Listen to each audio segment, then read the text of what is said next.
नमस्कार मित्रों, परिजनों। आज गंगा की 90वीं कड़ी में 90th कड़ी में आप सबका स्वागत है। सबसे पहले हम लोग एक छोटी सी कहानी जो आशुतोष मिश्रा जी ने भेजी है उसको पढ़ेंगे। बातों का कितना असर होता है, विचारों का कितना असर होता है, सद्विचारों का, संवेदनाओं का कितना असर होता है, कितनी ये इन्फेक्शस होती हैं। ये देखिए कि प्रकृति के संदर्भ में और खुली आँखों के संदर्भ में और सकारात्मकता के संदर्भ में और वास्तव में अच्छा काम करने के संदर्भ में एक बहुत अच्छी कहानी आशुतोष मिश्रा जी ने ये सब सुनने के बाद, प्रकृति से जोड़ने के बाद लिखी है। उसे मैं आपके सामने रखता हूँ। लेकिन लोग कहते हैं बुराई बहुत तेज़ी से फैलती है। नहीं, अच्छाई तेज़ी से फैलती है, लेकिन वह शुद्ध भाव से हो, इन्फेक्शस होती है, बहुत तेज़ी से फैलती है। और इसका एक छोटा सा उदाहरण मैं अक्सर देता हूँ। और कि एक बार एक टोल पर एक साहब जा रहे थे अपने कार से। मान लीजिए कि टोल जो है 50 रुपये चार्ज रहा हो, उन्होंने 100 का नोट दिया। टोल वाले ने कहा 50 का चेंज नहीं है,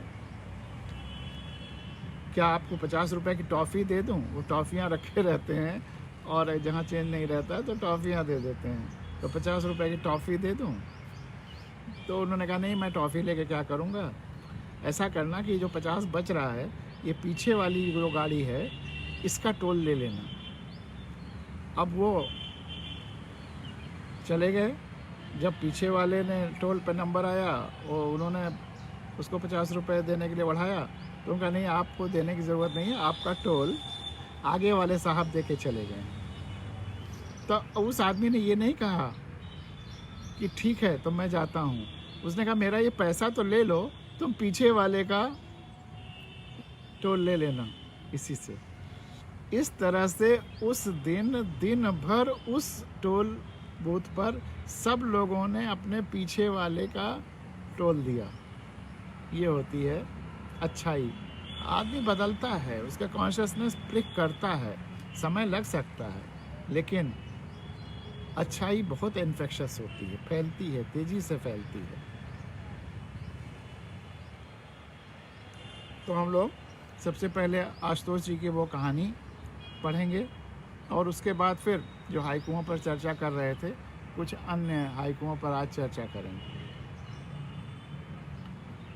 जब सभी लोग भोले शंकर के दर्शन करने और कांवर से जल चढ़ाने के लिए गांव के दूर किसी तीर्थ स्थान में जा रहे थे, तब एक शख्स उनके साथ न जा सका।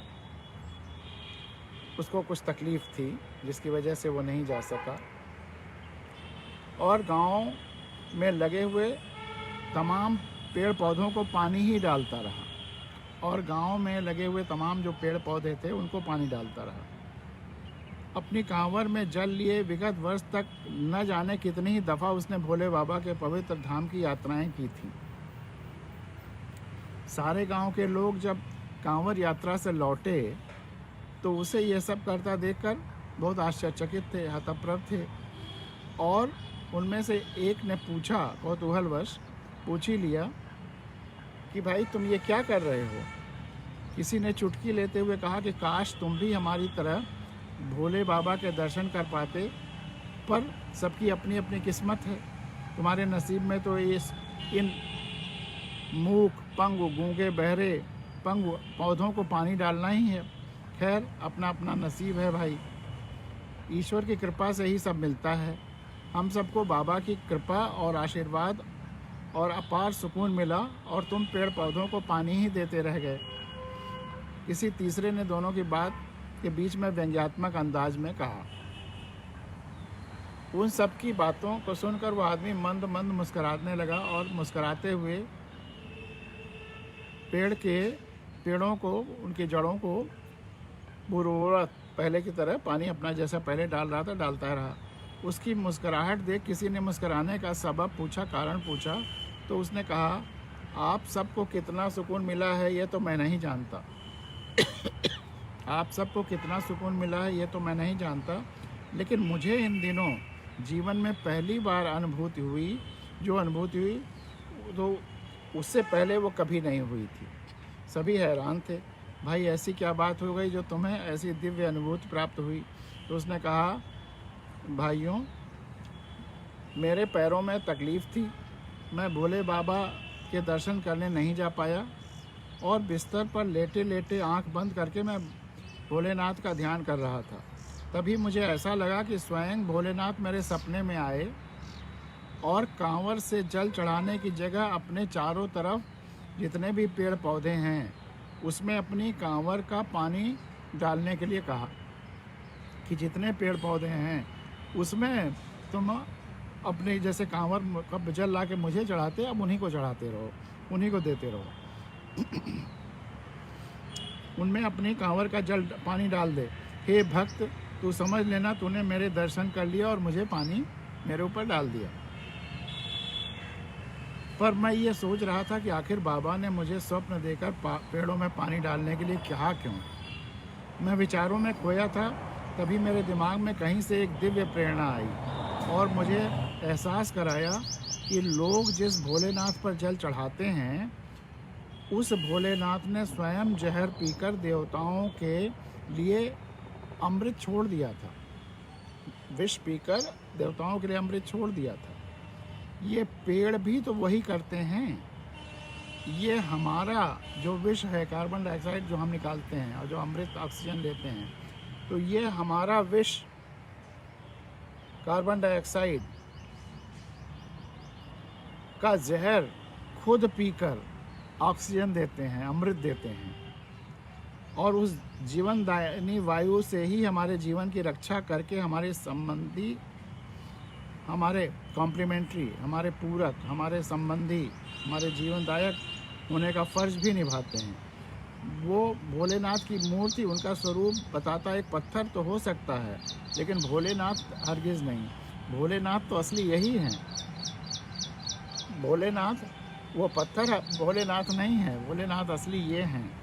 बस यही सोचकर मैं ऐसा भी कर रहा हूँ और भविष्य में प्रतिदिन ऐसा ही करने का संकल्प भी ले रहा हूँ। चिड़िया आ गई है और वो आपको अपना गाना सुना रही लगातार, खूब बोल रही। ये देखिए, वो भोलेनाथ पे बैठी है इन पेड़ों पे और अपना गाना सुना रही है। बस यही सोचकर मैं ऐसा भी कर रहा हूँ और भविष्य में भी प्रतिदिन ऐसा ही करने का संकल्प ले चुका हूँ।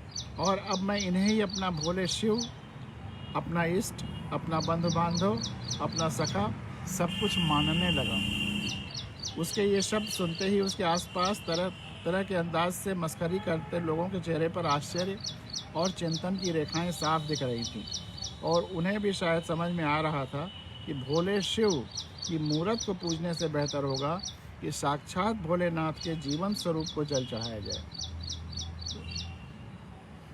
तो उसके ये शब्द सुनते ही उसके आसपास तरह तरह के अंदाज से मस्खरी करते लोगों के चेहरे पर आश्चर्य और चिंतन की रेखाएं साफ दिख रही थीं और उन्हें भी शायद समझ में आ रहा था कि भोले शिव की मूर्त को पूजने से बेहतर होगा कि साक्षात भोलेनाथ के जीवन स्वरूप को जल चढ़ाया जाए। और इस तरह से ये बहुत सुंदर छोटी सी मार्मिक कहानी है और ये कोएग्जिस्टेंस का, प्रकृति से हमारे संबंध का, पेड़ों पौधों वनस्पतियों से हमारे संबंध को निरूपित करती है। तो आशुतोष जी को बहुत सुंदर कहानी भेजने के लिए बहुत बहुत धन्यवाद। और इसी संदर्भ में मैं आपको ये बताता चलूँ, आप में से कई लोग जो सुन चुके हैं मेरी बातों को पहले या मेरे नदियों संबंधी यज्ञ या अभियान को जानते हैं, उन्हें याद दिला दूं कि पिछले करीब 10 साल से हम लोग नदियों को बचाने के लिए, नदियों को गहरा करने के लिए एक अभियान चला रहे हैं, एक यज्ञ कर रहे हैं और वो इस कहानी के भाव से भी जुड़ा हुआ है, इसलिए और वो जो हम लोग कर रहे हैं यज्ञ, वो इस कहानी के भाव से जुड़ा हुआ है, इसलिए उसको थोड़ी चर्चा कर लेना ज़रूरी है। वो चीज़ें बार बार चर्चा में आती रहनी चाहिए। अच्छी बातें दोहराने में कोई हर्जा नहीं है। आखिर हम, जैसा कि मैं बार बार कहता हूँ कि हम आरतियाँ तमाम सारी दोहराते हैं, हम भजन दोहराते हैं, तो ये प्रकृति का बचाने का या नदियों को बचाने का अगर यज्ञ हो रहा है तो उसकी चर्चा भी बार बार होती रहनी चाहिए। रीइंफोर्समेंट होता है, उत्साह आता है। तो आज नदियों का सबसे बड़ा संकट है कि वो छिछली होती जा रही हैं, और बरसात के समय जब ऊपर पहाड़ों से जहाँ पानी आता है वहाँ का पानी गर्मियों में पिघल पिघल कर आता है, बरसात का पानी आता है तो छिछली हो गई हैं, तो वो पानी रुकता नहीं, नदियों का अपना पानी रुकता नहीं, वो सब बहता हुआ समुद्र की तरफ जाने लगता है, बाढ़ आ जाती है, तमाम तरह तरह के संकट होते हैं। अगर नदियाँ गहरी हो जाएं तो ये संकट ख़त्म होने लगता है। एक तो हिमालय से, जहाँ से ये सौभाग्य है कि हमारे देश की जो हिमालय से आती हुई नदियाँ हैं उनमें जड़ी बूटियों और तमाम सारे मिनरल्स और इन सब का जो वनस्पतियों का तत्व आता है, उसकी वजह से उसमें जीवनदायिनी शक्ति है, सेल्फ प्योरिफिकेशन की शक्ति है। वो बहते बहते जो भी चीज़ें उसमें मिलती हैं उसको भी प्योरीफाई करती चलती है। और गंगा में सबसे ज़्यादा है, उसकी ट्रिब्यूटरीज़ में भी है, सब में है, लेकिन गंगा में सबसे ज़्यादा। इसलिए गंगा का पानी अगर रखा जाए तो वर्षों बरस तक ख़राब नहीं होता। लेकिन अगर वो पानी, नदी छिछली है तो उसमें बचेगा ही नहीं। नदी खुद एक नाले की तरह हो गई है, और गर्मियों के दिनों में तो गंगा और यमुना जैसी नदियों को आदमी तो कौन कहे, भैंस और सभी जानवर भी पार कर लेते हैं, इतना छिछली हो जाती हैं, उनकी धारा में कुछ पानी ही नहीं रह जाता। तो इसलिए उनको गहरा करने के लिए तमाम सारी सरकारी योजनाएं भी आईं, अरबों खरबों रुपए खर्च किया गया, मशीनें लाई गई ड्रेजिंग की, लेकिन कुछ नहीं हुआ। क्योंकि अगर मन में शुद्धता नहीं है, पैसा कमाने का लोभ है, उसमें ठेकेदारी प्रथा है और उसमें धन दोहन का है, तो गंगा से मतलब नहीं है, गंगा को बचाने से मतलब नहीं है। गंगा परियोजनाओं में जो धन आया है उसको कैसे हड़प लिया जाए, ये हमारे यहाँ की जो ये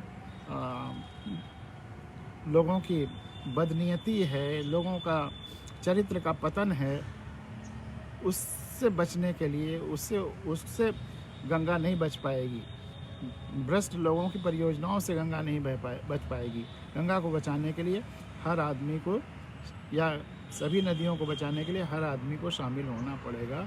जो भी भोलेनाथ से, शंकर से, प्रकृति से, क्योंकि भोलेनाथ सबसे ज़्यादा प्रकृति के प्रतीक हैं, जैसा इस कहानी में भी आशुतोष जी ने बताया है, तो उनको इसमें जोड़ना पड़ेगा, उसमें कुछ ना कुछ करना पड़ेगा। तो जब पानी अपना नहीं रहता है नदियों का, तो गहरी इतनी छिछली हैं कि जो बगल बगल के नाले हैं बस वही पानी नदी में रह जाता है, और अपना पानी होता तो वह नालों के पानी को भी प्योरीफाई कर देता। लेकिन जब अपना पानी लगभग नगण्य हो जाता है तो नाले का पानी जो इधर उधर से आ रहा है वही हावी हो जाता है, और उसके जो पॉल्यूशंस हैं, चाहे वो पेंट्स के हों, चाहे पेस्टिसाइड्स के हों, इंसेक्टिसाइड्स के हों, साबुन के हों, ये सब उसके अंदर जो जीव जंतु नदियों के अंदर रहते हैं वो भी सब ख़त्म कर देते हैं। सारे जीव जंतुओं की हत्या नदी की हो जाती है, और वह नदी भी नाला ही बन जाती है। बहुत दर्दनाक स्थिति है। जिस भावगंगा की हम लोग बात कर रहे हैं, भावगंगा एक तरह विचारों की गंगा है, लेकिन जो साक्षात गंगा है इसकी इस दुर्दशा देखी नहीं जाती। इसके लिए कुछ न कुछ करने की ज़रूरत है, और हर आदमी जब करने में लगेगा तभी होगा। तो इसी के लिए हम लोगों ने 10 साल पहले ये अभियान शुरू किया गंगा के किनारे। कानपुर में मैं था उस समय, कि बड़ा सरल सा फिर हल निकल सकता है। कांवर यात्रा लोग करते हैं, गंगा का जल लेकर के, नदियों का जल लेकर के शिव को चढ़ाते हैं, लेकिन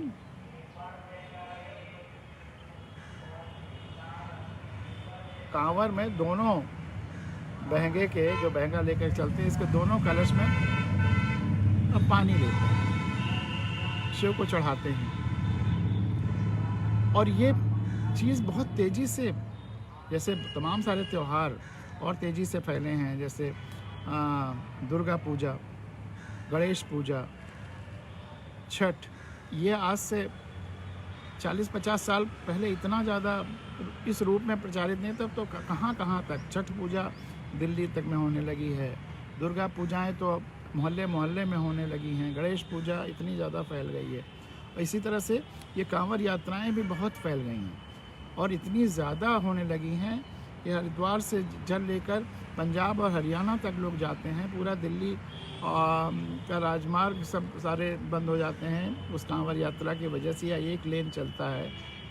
और इसी तरह से बनारस और इलाहाबाद के बीच का रास्ता बंद हो जाता है। लोग गंगा से पानी ले करके इलाहाबाद के संगम से बनारस में चढ़ाने के लिए जाते हैं।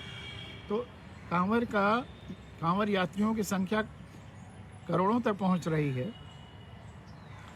उनके पास ऊर्जा है, उनके पास दिल से अंदर से भक्ति है। भले उसका मैनिफेस्टेशन तो तमाम सारे भद्दे गानों और गलत चरित्रों के रूप में भी आता है, लेकिन कहीं ना कहीं एक मोटिवेशन है गंगा और भोले के नाम पर। तो वह ऊर्जा भी है, वह भाव भी बन सकता है। बस केवल एक चीज़ करना है, कुछ भी एक्स्ट्रा नहीं करना है, एक इनपुट बदलना है। जब पानी उठाएं दोनों कलश में अपने कांवड़ के, तो एक कलश में पानी लें, दूसरे कलश में वहीं जहाँ से पानी लिया है वहीं की मिट्टी ले लें। एक कलश मिट्टी करोड़ों लोग साल दर साल अगर उठाते रहे तो नदियाँ गहरी होनी शुरू हो जाएंगी। जो काम कोई गवर्नमेंट, कोई योजना, कोई ड्रेजिंग मशीन नहीं कर पाई, वह काम हम सब कर पाएंगे। हम चींटियाँ कर पाएंगे, जो संवेदना के साथ चींटियाँ, जैसे वो चींटी और व्यवस्था वाली कहानी सुनाता हूँ, हम सब कर सकते हैं। और ये ज़रूरी है, इसको लगातार हम लोग हर साल कर रहे हैं। लोगों को अच्छा भी लग रहा है, लोग इस पे प्रसारित भी कर रहे हैं, लेकिन अभी वो उतना तेज़ी से नहीं फैल पाया। शायद भावगंगा के माध्यम से ये बात और फैलेगी और लोग इसको, जितने कांवड़ लेके जाने वाले हैं सब ये करने लगेंगे। अब वो जो मिट्टी दूसरे कलश में हम लाते हैं, एक कलश में पानी है उसको जाके शिव को चढ़ा दें, जो दूसरे कलश की मिट्टी है उसको ले जा कर के अपने गांव से हैं तो खेत में उपजाऊ मिट्टी है, शहर में है अपने लॉन में, अपने गमलों में डालिए। और ये एक जन जागरण का के साथ साथ एक अभिनव प्रयोग होगा नदियों को, प्रकृति को बचाने का। और हम सब छोटे छोटे भगीरथ बन जाएंगे। अगर भगीरथ गंगा को लाए थे तो गंगा को बचाने, जो बचाएगा वो भी तो भगीरथ है। आज गंगा को संकट है तो हम सबको छोटा छोटा भगीरथ बनना पड़ेगा। और सोचिए, कल्पना करिए कि ये कांवड़ यात्राएं शुरू क्यों हुई। ये भोलेनाथ को जल चढ़ाने की परंपरा शुरू कहाँ से हुई, इस पर कभी ध्यान दिया है आपने? ये शुरू हुई जब समुद्र मंथन हुआ, 14 रत्न निकले और 13वां रत्न जब विष निकला और चारों तरफ उसकी गर्मी से हाहाकार मच गया,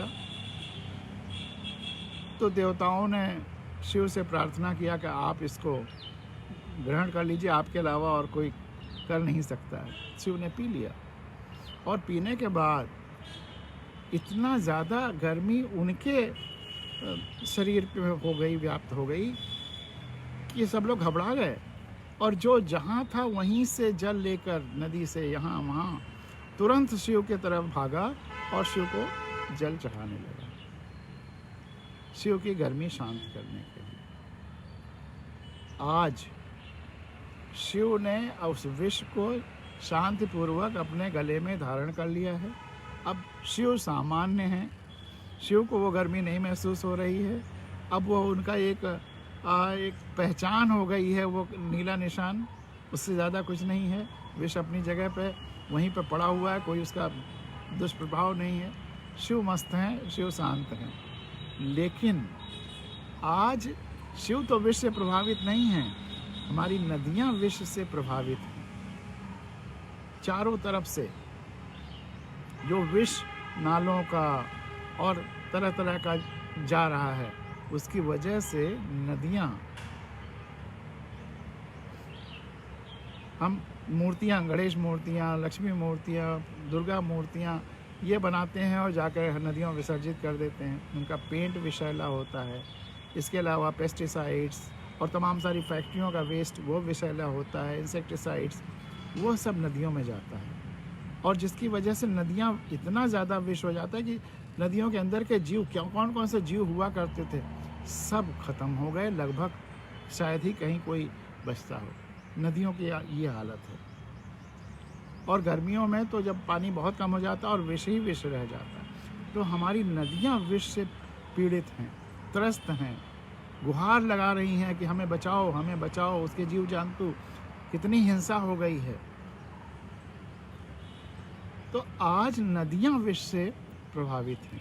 तो आज शिव को बचाने की ज़रूरत नहीं है, आज नदियों को बचाने की ज़रूरत है। शिव को हमने बचाया नदियों का जल ले जाकर चढ़ा करके। आज हमको नदियों को बचाने के लिए उनको गहरा करना है। तो अब उनसे जल लेकर के शिव को चढ़ाने की ज़रूरत नहीं है। असली तो शिव भक्ति होती कि हम सावन मास में केवल और केवल वहाँ से मिट्टी निकालते और कुछ नहीं करते, या जब मौका मिले, जब नदी के पास जाएं तो वहाँ से जब भी जाएं तो अगर गंगा जल लाना है तो साथ में वहाँ की मिट्टी भी ले आएं। एक कलश में जल लाने और एक कलश में मिट्टी, जहाँ संभव हो वहाँ ये करिए। जहाँ दोनों कलश में या मिट्टी ही ला सकते हैं नदियों को गहरा करने के लिए, जो कुछ कर सकते हैं करिए। लेकिन कांवर के साथ एक कलश में जल के साथ मिट्टी ले लें तो आपको कुछ भी एक्सपर्ट नहीं करना है। नदी के पास जा ही रहे हैं, वहाँ से बस मिट्टी ले आइए। नदियाँ गहरी कर दीजिए। नदियों में अगर गहराई रहेगी, उनका अपनापन रहेगा, तो आसपास के विष को भी वो निपट लेंगी। उनके अपने जल ऐसे हैं कि वो शुद्धिकरण उसका भी हो जाएगा, विष वो पी लेंगी, शांत कर देंगी। शिवत्व तो है, हिमालय से आई हुई नदियाँ हैं, सब में शिव का अंश है। हिमालय के जो वातावरण है वही शिव है, प्रकृति ही शिव है। जो कहानी आशुतोष जी ने कही है कि प्रकृति ही शिव है, वह विष पीती है और अमृत देती है। शिव यही करते हैं, जो भी विष पी रहा है और अमृत दे रहा है वही शिव है। तो ये सारी प्रकृति, पूरी वनस्पतियाँ, ये सब शिव का अवतार हैं। इसीलिए शिव अकेले देवता हैं जिनके प्रतीक को, जिनके लिए मंदिर नहीं बनाया जाता।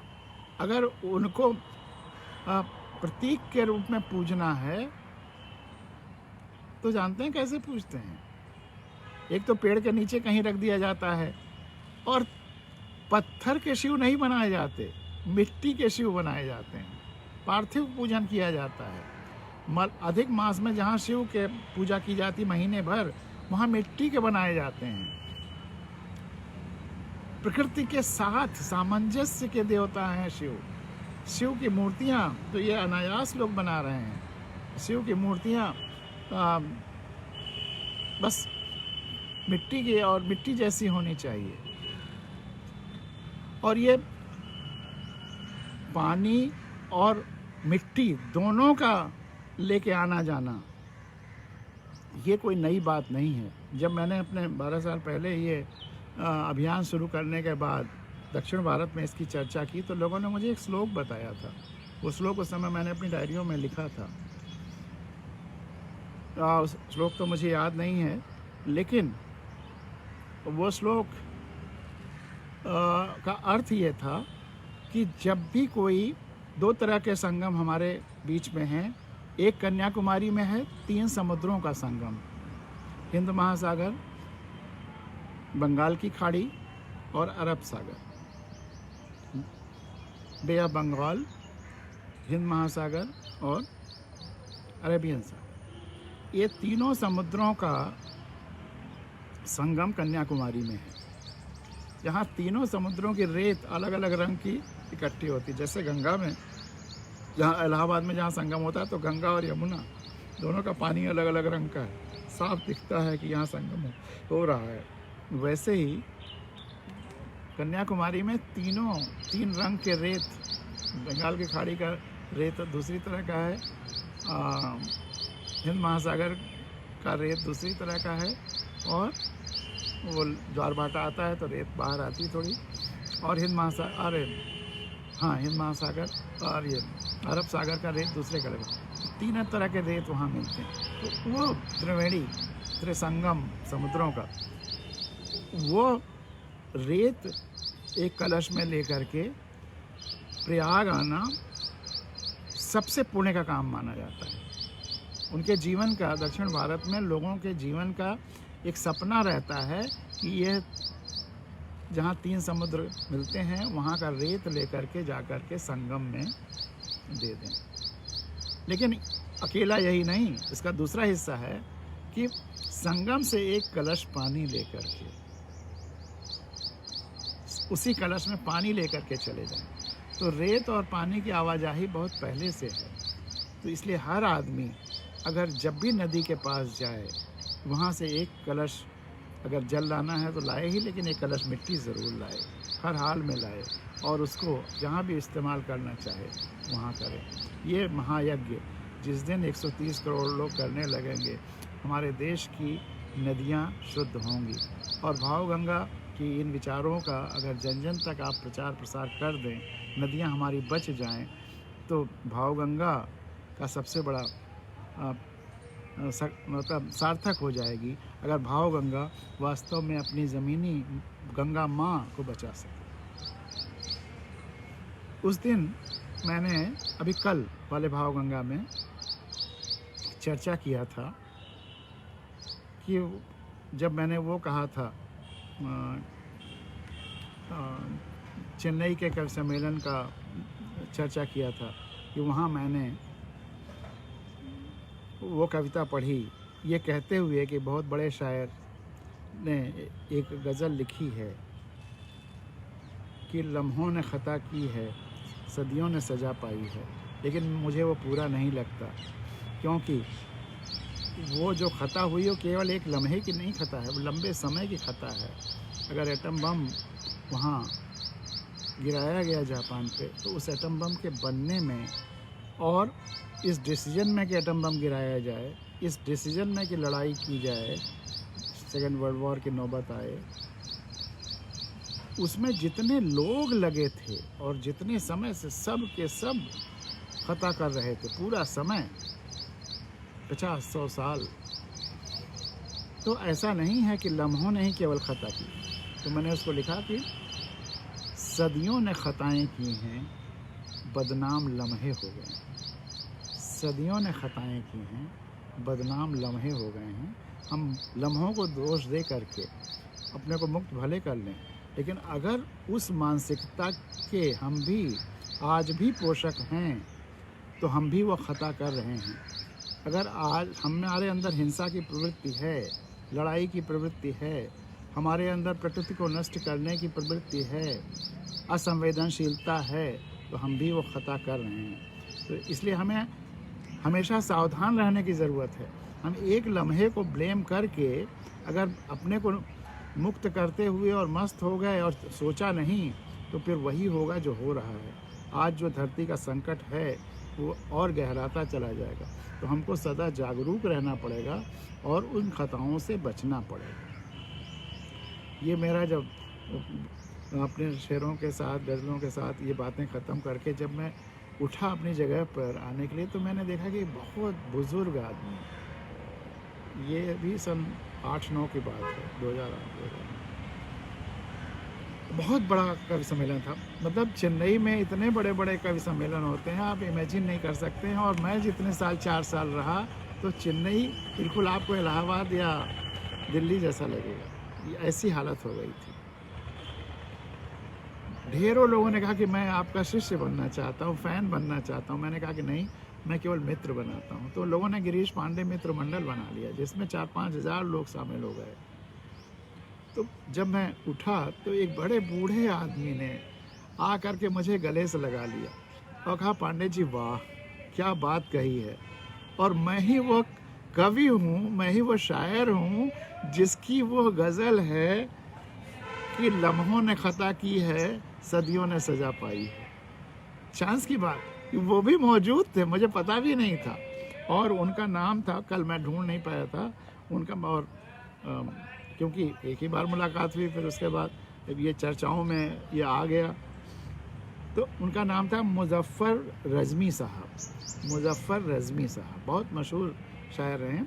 कुछ दिन पहले, 3-4 साल पहले उनकी डेथ हो गई, अब वो नहीं है। मुज़फ़्फ़र रज़मी साहब, ये पूरा हवाला मैंने अनुशासित इनकलाब में दिया हुआ है, मुज़फ़्फ़र रज़मी साहब। तो मुज़फ़्फ़र रज़मी साहब की याद को नमन करते हुए यह बात भी आज कहने का मौका मिल गया आपके सामने कि बहुत ही अच्छे शायर थे। अब वो उन्होंने उसका एक पहलू किया, लेकिन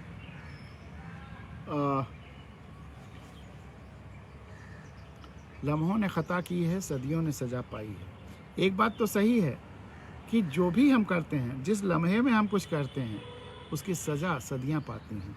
तो वो एक वाइब्रेशन, एक तरंग, सब कुछ एक वीणा की तरह, विराट वीणा की तरह बज रहा है। हम कोई अगर बेसुर का ताल देंगे तो उसका असर सब पर होगा।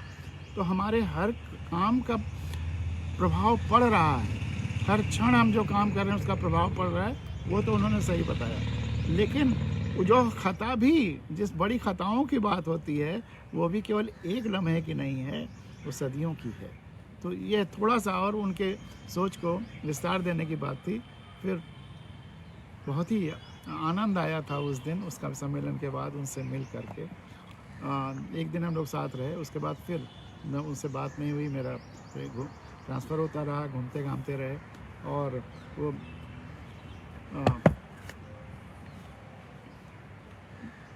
मुज़फ़्फ़र रज़मी यहीं पश्चिमी उत्तर प्रदेश में ही रहते थे, शायद मुजफ्फरनगर में ही रहते थे, या पश्चिमी उत्तर प्रदेश कहाँ रहते थे ये मुझे नहीं पता। मेरी फिर उसके बाद मुलाकात नहीं हुई। तो वो भी आपको बताना चाहता था कि वो मुज़फ़्फ़र रज़मी साहब का शेर है। अब हम लोग छोटी छोटी जो कविताएं हम लोग हाइकू सुनते सुनाते हैं, आजकल जो श्रृंखला चल रही है, उसके कुछ हाइकू और आगे चर्चा करते हैं।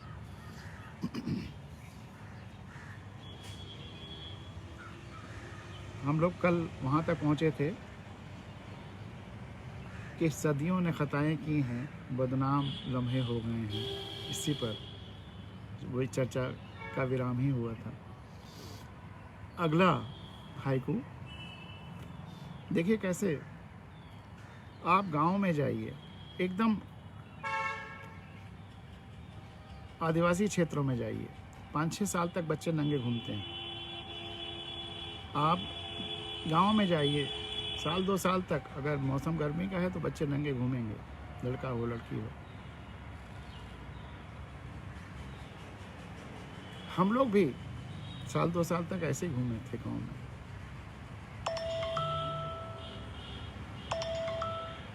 लेकिन आज शहरों में सो कॉल्ड सभ्यता जहाँ ज़्यादा है, 2-4 महीने के बाद कोई बच्चा नंगा नहीं रहता।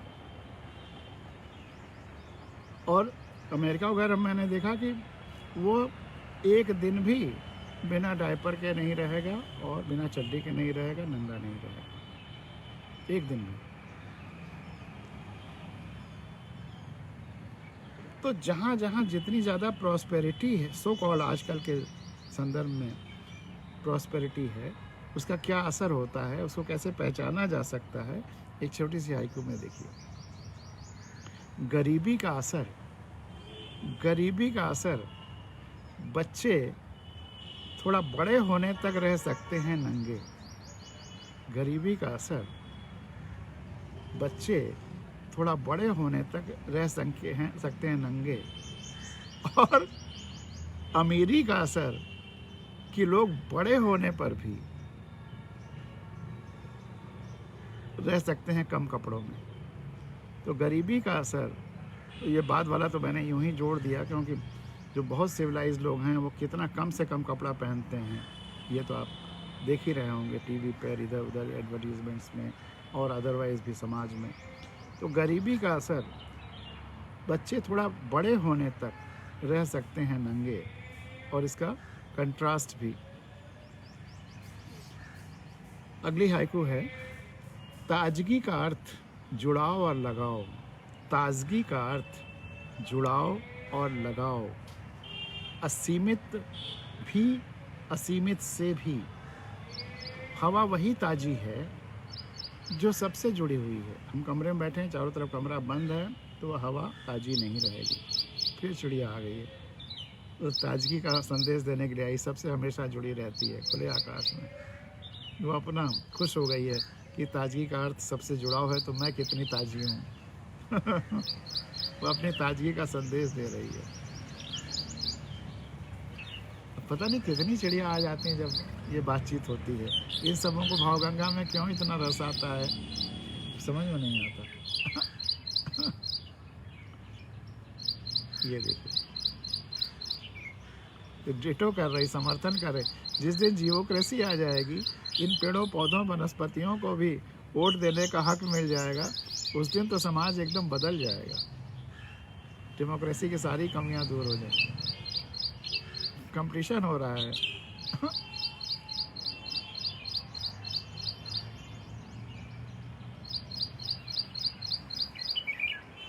कितनी सुरीली आवाज में दूसरी वाली चिड़िया बोल रही है।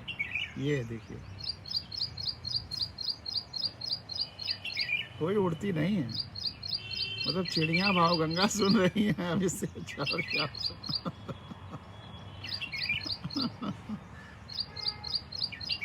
मनुष्यों को देख करके चिड़िया भागती हैं, लेकिन जहाँ उन्हें प्यार या सुरक्षा का आभास होता है।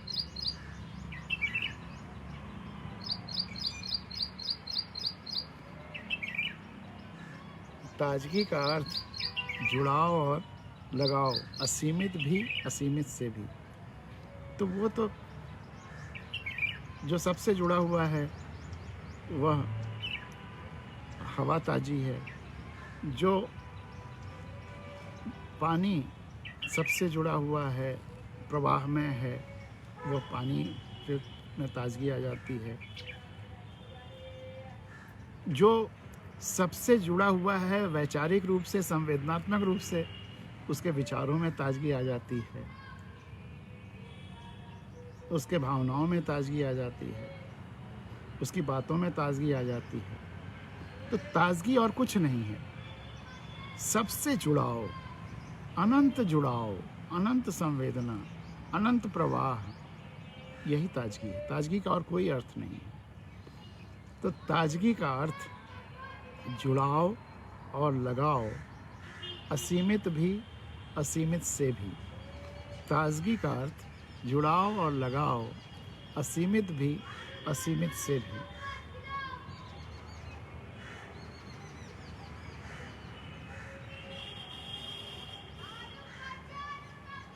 आशुतोष मिश्रा जी ने कुछ कमेंट लिखा है, क्योंकि सामने है, मैं पढ़ सकता हूँ तो इसलिए पढ़ दे रहा हूँ। आदरणीय सर, आपने सही कहा, व्यवस्थाओं को बदलने के लिए भी हमें सरकारी तंत्र पे भी निर्भर नहीं रहना चाहिए। सभी एक पेड़ लगाकर, एक कीचड़, एक कांवड़ मिट्टी नदी से मिलाकर, एक गरीब को भोजन और शिक्षा व्यवस्था देकर हम कुछ ही समय में देश के स्वरूप में आमूलचूल परिवर्तन कर सकते हैं। सादर प्रणाम। बिल्कुल सही कहा आपने आशुतोष जी। आपने सही कहा है कि जो चीज़ें आसन्न संकट है, जैसे नदियाँ आसन्न संकट में हैं, उनको बचाने के लिए हम लोगों को तुरंत काम करना पड़ेगा। आपकी बात से मैं 100% सहमत होते हुए भी एक लेकिन लगा रहा हूँ, और वो लेकिन भी बहुत बड़ा है। ठीक है, हमें करना चाहिए, व्यवस्थाओं के जो काम हैं उन्हें व्यवस्थाओं से कराना भी चाहिए। हम नदी के पास जा रहे हैं तो वहाँ से मिट्टी ले आएं, एफर्टलेसली हो जाएगा, कुछ एक्स्ट्रा नहीं करना है। लेकिन जहाँ शिक्षा की बात है, पेड़ लगाना है, आप कहीं गए हैं, पेड़ लगा दिया, ज़रूर लगाइए। लेकिन जहाँ शिक्षा की बात है, स्वास्थ्य की बात है, जो हमारे बगल में कोई भूखा मर रहा है, भूखे की स्थिति में है, तो उसको ज़रूर खाना खिलाइए। वो हमारी संवेदनात्मक नेसेसिटी हम ना चाहते हुए भी खिलाएंगे। लेकिन ये है, हम अपने रिसोर्सेज का 30 से 60% और गरीब से अमीर तक हर आदमी, हमारे पास जो भी संसाधन होते हैं हर साल में आते हैं, उसका 30 से 60% हम सरकार को दे देते हैं। GST, income tax, road tax, ये टैक्स, वो टैक्स, ये शुल्क, वो शुल्क, मनोरंजन कर और स्टैम्प ड्यूटी, शपथ पत्र में भी वो स्टैम्प ड्यूटी, मतलब इतने टैक्सेस देते हैं, इतने सेस देते हैं, 30 से 60% हर आदमी। एक गरीब का बच्चा भी अगर पेंसिल खरीदता है तो वो उस पर टैक्स देता है। ये टैक्सेस जो सारी कंसोलिडेटेड फंड ऑफ इंडिया में, चाहे सेंट्रल गवर्नमेंट और स्टेट गवर्नमेंट्स के जो भी फंड्स हैं, सब के सब हमने दिए हुए हैं। और किस लिए दिए हुए हैं? इन्हीं जन कल्याण के कामों के लिए दिए हुए हैं। तो यह सुनिश्चित करना कि हमारे दिए गए एक भी पैसे टैक्स का दुरुपयोग न हो, यह भी हमारी ही जिम्मेदारी है। जो नदियों का प्रदूषण तो दूर करना ही है एक कदम, लेकिन दूसरे कदम से या दूसरे प्रयास से व्यवस्थाओं के प्रदूषण को भी दूर करना है।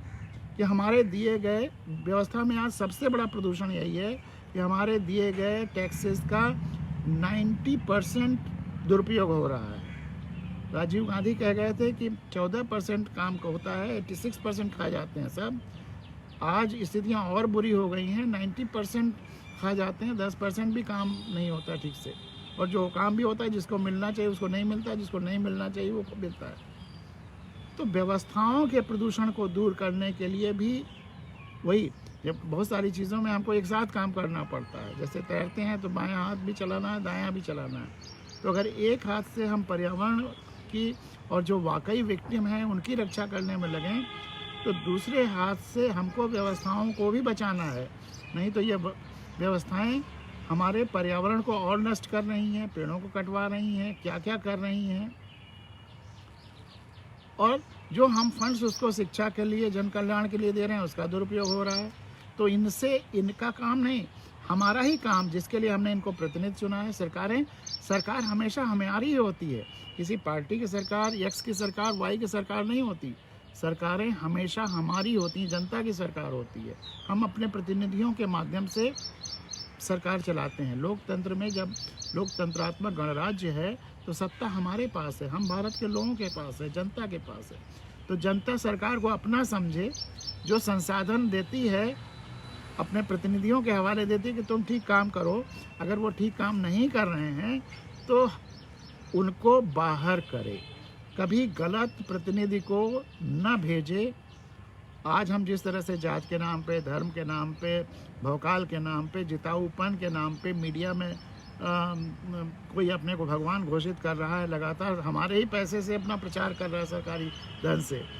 इन सब को बाहर करके जो वाकई सेवा के भाव से काम कर रहा है उसको जिताएं। वाकई हम अपने प्रतिनिधि भेजें ताकि हमारा जो परियोजनाओं को खा जाने वाले लोग हैं, वो भी गंगा प्रदूषण से ज़्यादा प्रदूषण फैला रहे हैं व्यवस्थाओं में, उनको भी बाहर करें। और ये 5 राज्यों में तो अभी चुनाव होने वाला है, वहाँ सबकी जिम्मेदारी है कि एक भी गलत आदमी न चुना जाए। खुली आंखों से देखें, जो वाकई सबसे सेवा भाव में कार्य कर रहा है चुपचाप, उसको वोट दें। अगर ऐसा नहीं है, सभी गड़बड़ हैं, तो जो सबसे कम गड़बड़ हो, या अगर ये भी नहीं पता चल पा रहा है सबसे कम गड़बड़ है, तो जो सबसे कम प्रचार कर रहा है उसको वोट दे दीजिए। क्योंकि जो भी करोड़ों अरबों प्रचार कर रहा है वह फिर उसका कई गुना कमाएगा। वो गंगा का क्या, वो सबको खा लेगा। गंगा तो प्रदूषण तो बहुत छोटी सी चीज़ है। व्यवस्थाओं को लोगों ने एक तरह से हाईजैक कर लिया है, खा लिया है। यहाँ तक कि ब्यूरोक्रेसी को खा लिया है। ब्यूरोक्रेसी अब जन कल्याण के लिए नहीं रह गई। भले वो उनको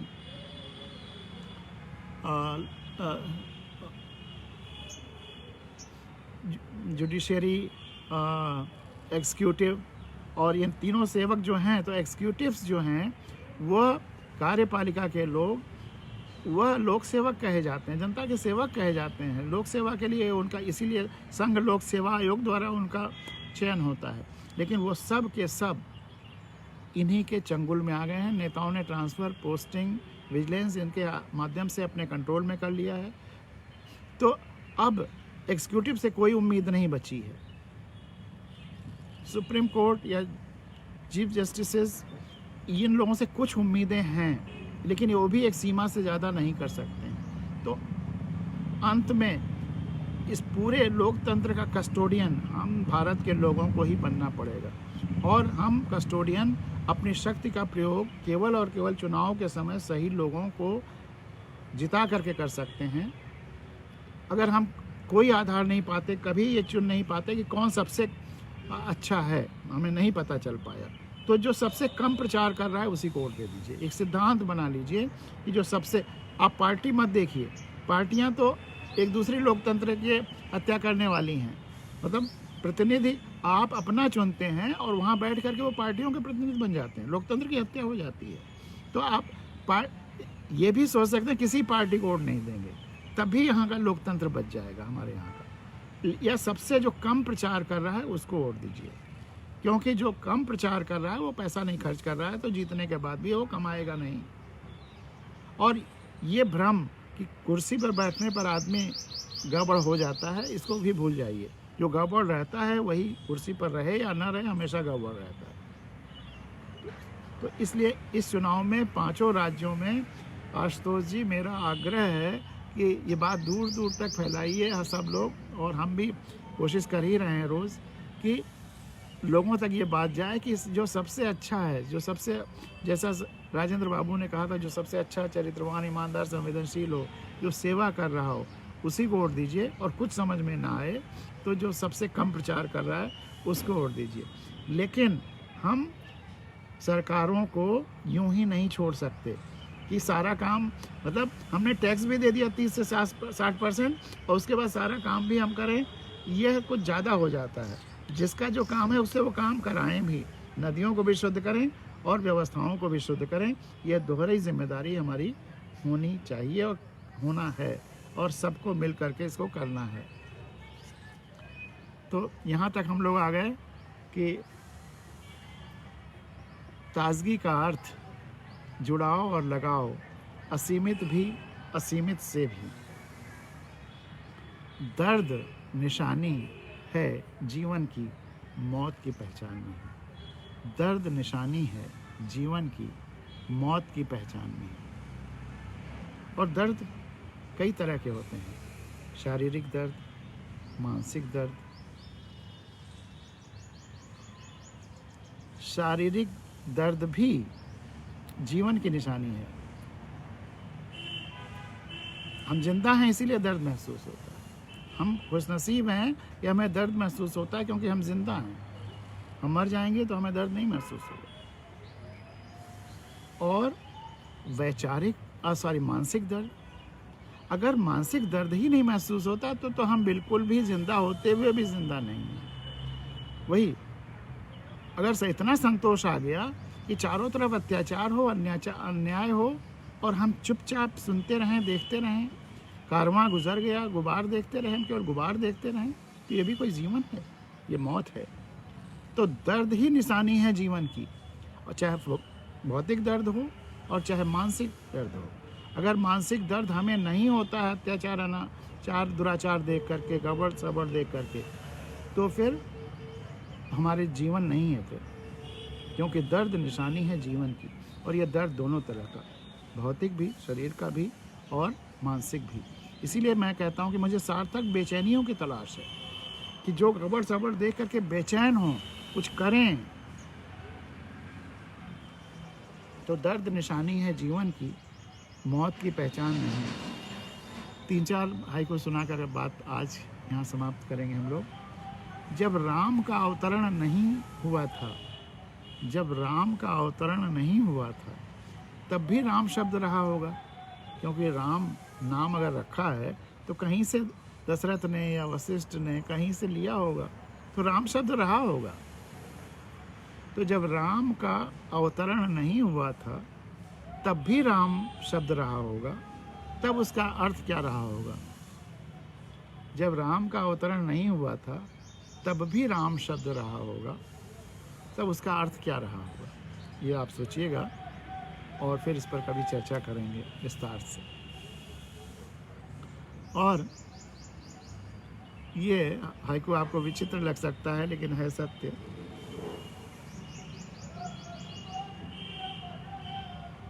शरीर दिव्य है, शरीर दिव्य है, क्योंकि विराट ब्रह्मांड एक जीवन शरीर है और हम सब उसके जीवंत अंग हैं, तो ये शरीर में डिविनिटी है।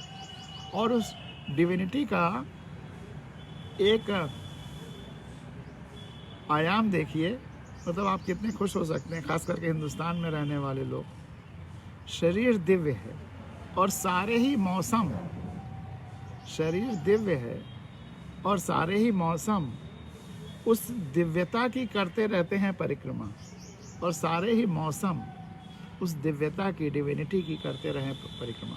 हम यहीं बैठे हुए हैं, जाड़ा भी आकर के परिक्रमा करके चला गया, फिर गर्मी आएगी वो भी परिक्रमा करके चली जाएगी। हम सब की परिक्रमा सारे मौसम करते रहते हैं। तो मौसम हमारी परिक्रमा करते हैं, सोचिए हमारी कितनी दिव्यता है। और इसीलिए है ये सब, हम ईश्वर से जुड़े हुए हैं। ईश्वर ने ऐसा सिस्टम बनाया हुआ है हमारे शरीर की दिव्यता के भरपूरता के लिए, कंप्लीटनेस के लिए, आनंद के लिए और संरक्षण और संवर्धन के लिए मौसम हमारी परिक्रमा करते हैं। इसके लिए हमें ईश्वर का और मौसमों का धन्यवाद देना चाहिए।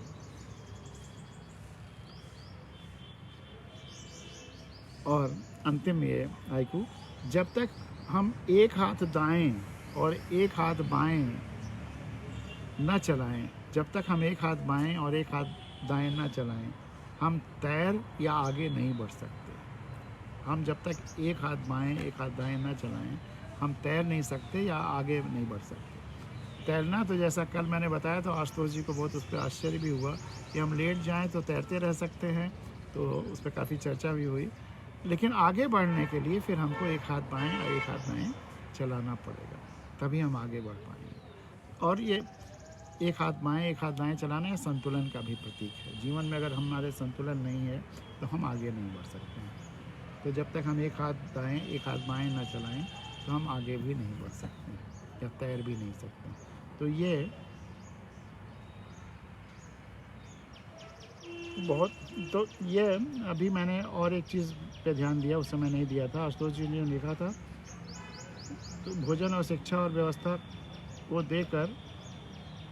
व्यवस्था देकर हम कुछ ही समय में देश में के स्वरूप में आमूलचूल परिवर्तन कर सकते हैं।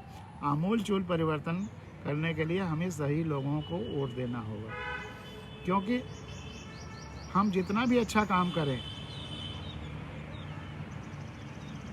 ये व्यवस्था अगर अच्छी नहीं हुई तो वो सहयोग ना करके उसको नष्ट करने में लग सकती है। वह इतना ज़्यादा गड़बड़ करेगी कि हमारे अच्छे काम भी ख़त्म हो जाएंगे। इसी पर मैंने पहले बताया भी था कि मेरा जो अंग्रेज़ी का उपन्यास है win win win the orphan way, सबसे पहले मेरी यही धारणा थी कि अगर हमने ये सब काम किया, शिक्षा सुधार दी, तो सब कुछ ठीक हो जाएगा।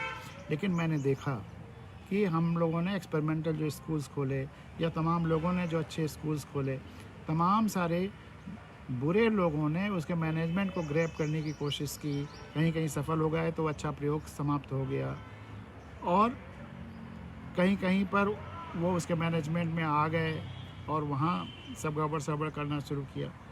तो केवल शिक्षा से काम नहीं चलेगा, व्यवस्था को भी सुधारना होगा। जैसे एक हाथ से ये सब काम हम करते रहें, अपने संसाधनों से यह अच्छा काम भी करते रहें, लेकिन दूसरे हाथ से तैरने की तरह दूसरा हाथ भी चलाएं और व्यवस्था को भी शुद्ध कर दें। और किसी गलत आदमी को चुनाव में न जिताएं, यह हर हाल में करना होगा। तभी ये जो आमूल चूल परिवर्तन होगा। इसके लिए ज़रूरी है कि दूसरा हाथ व्यवस्थाओं को सुधारने में, और व्यवस्थाओं को सुधारने के लिए लोकतंत्र में वोट सबसे बड़ा हथियार है। इसीलिए मैं वोट पे बार बार कहता हूँ कि हमेशा ऐसे व्यक्ति को जिताइए कि जो व्यवस्था में गड़बड़ी ना कर सके, लूटने के लिए ना जा रहा हो। जो करोड़ों अरबों खर्च करके जा रहा है वो लूटने के लिए जा रहा है, चाहे वो पार्टियां हों चाहे व्यक्ति हो। और अगर आप अच्छे चरित्रवान, ईमानदार, संवेदनशील व्यक्ति को पहचान सकते हैं, भले वो इंडिपेंडेंट हो, तो उसको वोट दीजिए। अगर नहीं पहचान पा रहे हैं, नहीं पता लगा पा रहे हैं, तो आप जो सबसे कम प्रचार कर रहा है उसी को वोट दे दीजिए। बिल्कुल सुरक्षित रहेंगे आप, कोई खतरा नहीं रहेगा। कम से कम एक गलत काम करने से बच जाएंगे, ये बहुत ज़रूरी है। और इसी के साथ आज की हम लोग ये भावगंगा समाप्त होती है। कल हम लोग फिर मिलेंगे। 90 अंक तक हम लोग पहुंच गए हैं, शतक इसका भी होने वाला है जल्दी ही। और आप जिस मन ध्यान से सुन रहे हैं उससे बड़ा उत्साह और हौसला होता है। और आप हमें ही नहीं सुन रहे हैं, प्रकृति को भी सुन रहे हैं, चिड़ियों को भी सुन रहे हैं। चिड़ियाँ कितना अच्छा गाना सुना रही थी 2-3 मिनट तक, तो आपको आनंद आया होगा। और जिस तरह से आप इसको लाइक कर रहे हैं, सब्सक्राइब कर रहे हैं, फॉरवर्ड कर रहे हैं, सब्सक्राइब करा रहे हैं, वो अद्भुत है। और निरंतर भावगंगा का प्रवाह जारी है, ये प्रवहमान रहे, यही हम सबकी कामना है, भावना है। इसी के साथ आज की भावगंगा यहाँ समाप्त होती है। आपका दिन शुभ हो। बहुत बहुत धन्यवाद।